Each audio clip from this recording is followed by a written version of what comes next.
Bueno, esta sería la segunda parte de la explicación del daño resarcible. En el primer video hablamos de los requisitos del daño. Y en este segundo video vamos a hacer referencia a la clasificación del daño. Es decir, de todos los daños resarcibles posibles, nosotros vamos a clasificarlos. Es decir, a distinguir distintas especies de daño. La clasificación más genérica o más general es la que tiene que ver con la posibilidad o no de apreciar pecuniariamente las consecuencias de la afectación del interés afectado. Es decir, muchas veces los hechos dañosos lo que producen son afecciones emocionales, psicológicas, inclusive a veces físicas, que no pueden justipreciarse, es decir, no se le puede poner un valor en dinero.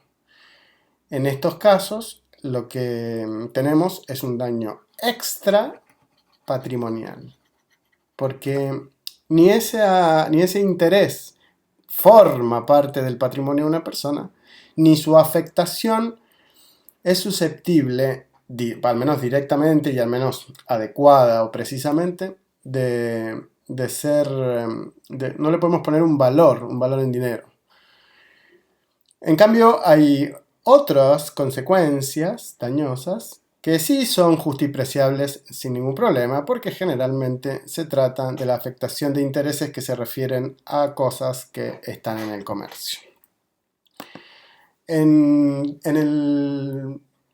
En la especie daño patrimonial también podemos reconocer subespecies. La primera subespecie tiene que ver con el daño emergente. ¿Qué quiere decir que un daño es emergente? El daño emergente hace referencia a que la lesión al interés lo que produjo es una disminución de mi patrimonio. Supongamos que yo tengo un automóvil que vale 1 millón de pesos y alguien me lo daña. Yo antes tenía 1 millón de pesos en mi patrimonio y ahora se redujo porque la chatarra que quedó solo vale 300.000 pesos. Es decir, sufrí una disminución de mi patrimonio de 700.000 pesos. En cambio, el lucro cesante tiene que ver con un daño que con certeza, es decir, con altas probabilidades de ocurrencia, yo iba a poder agrandar mi patrimonio, pero la lesión que recibí impidió que ese agrandamiento de mi patrimonio se produjera efectivamente. Esto es lo que pasa, por ejemplo, cuando alguien lesiona nuestra integridad física y nos impide seguir trabajando. Si yo tenía un trabajo en el que cobraba 60.000 pesos y me atropellaron, supongamos, en la calle y no me permitieron la posibilidad de trabajar durante 2 meses, y bueno, lo que iba a ganar durante esos 12 meses hubiera agrandado mi patrimonio. Y quien me lo impidió deberá resarcir el llamado lucro cesante. Entonces, daño emergente, reducción de mi patrimonio. Lucro cesante impide que mi patrimonio, que iba con alto grado de probabilidad a crecer, impide que eso ocurra. Es decir, no va a crecer mi patrimonio. Y finalmente tenemos una tercera especie muy interesante, que es la pérdida de la chance. La pérdida de la chance es un rubro de difícil, a veces, conceptualización, porque lo que atiende es a un ingreso que hubiera ocurrido de no sufrir el daño en el futuro, pero cuya probabilidad ya no tiene el alto grado de probabilidad que tienen en el lucro cesante y por supuesto el daño emergente, sino que la probabilidad en la pérdida de la chance se ve reducida y hasta hay que determinarla, es decir, yo voy a tener que calcular qué probabilidades tenía de obtener un ingreso o agrandar mi patrimonio, y esa probabilidad puede ser reducida, digamos, puede ser un 25% de probabilidad seria de obtener un ingreso.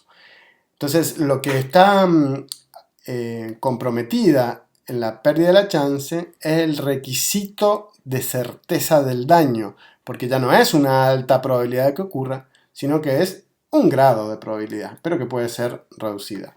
La clásica pérdida de chance es la que está prevista en el código, que hace referencia a que si una persona pierde un hijo, había algún grado de probabilidad de que ese hijo, en la mayoría, digamos, cuando uno es maduro, cuando llega viejo, ese hijo va a tener un trabajo y va a poder ayudarme económicamente.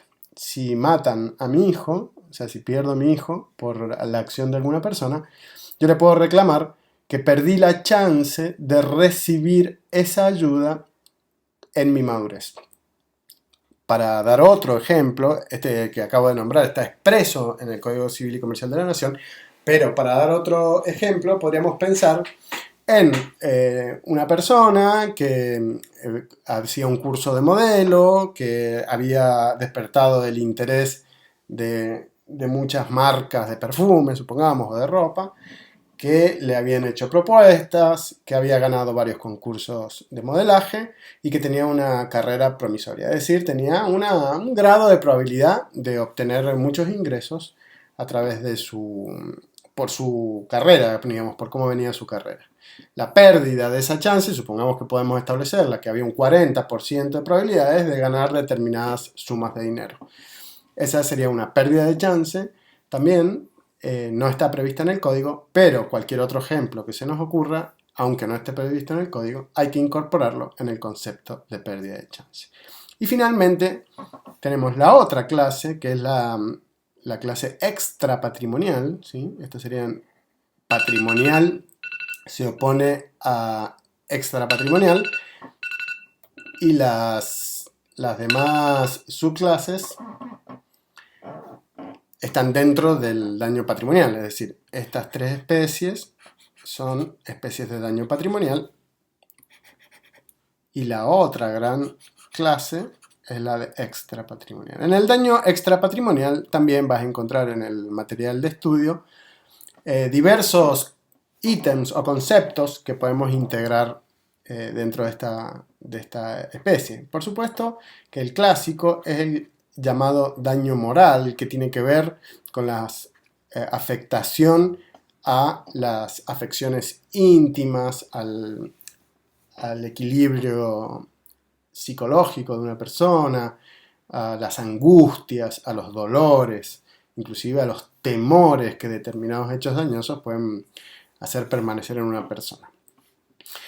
Pero también hay otros conceptos que se han ido sumando, como por ejemplo el daño al proyecto de vida. El daño al proyecto de vida puede ser que por una lesión que yo haya sufrido, supongamos que yo juego al tenis de los 6 años y mi sueño es hacerlo para toda la vida, o soy deportista, o lo que se te ocurra, yo tengo un determinado proyecto de vida y me producen un daño que impide hacer deporte para toda la vida. Y bueno, mi proyecto de vida se ve frustrado y eso puede ser susceptible de justificar una indemnización por daño extrapatrimonial. Vamos a retomar la conversación sobre daño patrimonial y extrapatrimonial cuando hablemos en el próximo video de la legitimación para reclamar el daño.